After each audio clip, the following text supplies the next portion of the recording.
This video demonstration is going to show faculty members how to use a discussion forum and ChatGPT to provide personalized feedback and an overall summary of a discussion forum.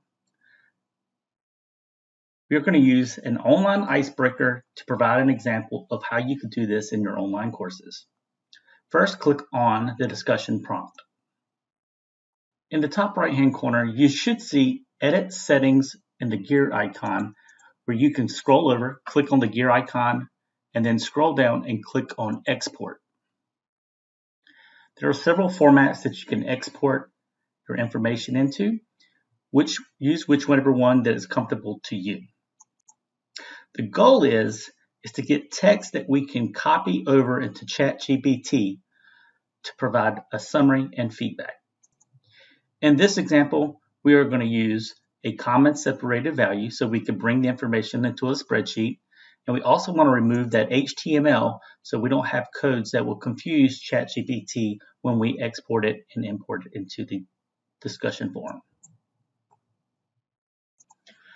I have exported into a spreadsheet. When I look at the spreadsheet, there's a lot of information that ChatGPT doesn't need. So I want to delete the columns between the names of the students and their message. This means that our names and their message will be adjacent to each other. If you'd like, you can widen that column out so that you can see the information a little bit better by each name. Again, ChatGPT does not care about the format as long as the text aligns with the name. There are a lot of ways to prompt ChatGPT that make sense to you and to the artificial intelligence. So this is one way that I do it. I like to have a conversation with ChatGPT and set it up and provide it context before I begin. This seems to help me structure the questions that I want to ask ChatGPT first. So again, I tell ChatGPT what I'm going to do. I'm just saying I'm providing feedback on a discussion prompt in a college class. If I share the class response with you, can you provide a summary of the responses and use students' names to provide examples of the responses and common themes within the discussion prompt? Here is the discussion prompt. Again, I phrase this as a question. I know ChatGPT is going to say yes, but again, it helps me as the prompt engineer to help have a conversation that makes more sense to me. So I click on the send icon.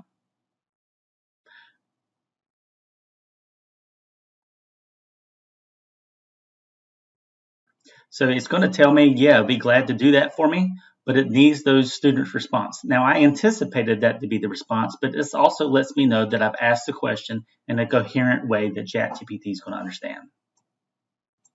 So I'll go back to that Excel spreadsheet, copy and paste those columns of information that I want to include. Control C is my preferred method of copy and paste. I go back to ChatGPT, Control V. So I click on send message.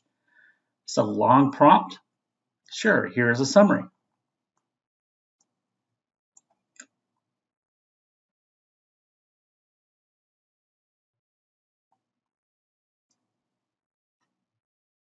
You'll notice that as it keys response, it does provide a summary, but it also is giving me names.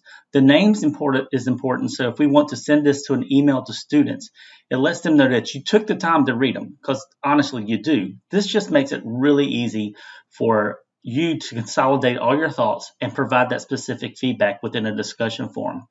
Often we read the discussion forums, we provide grades, and it's really hard to provide one-on-one feedback all the time. And so what this does, it helps us provide a summary to share with the entire class. It also highlights their names so that they know that you read their discussion prompts. Now all the instructor has to do is copy this, paste it into an email, and go through and provide your own voice to this so that it makes it unique. Link back to other experiences in the classroom, make connections. ChatGPT is great for providing a first draft, but you'll want to put your own voice and tone into the conversation.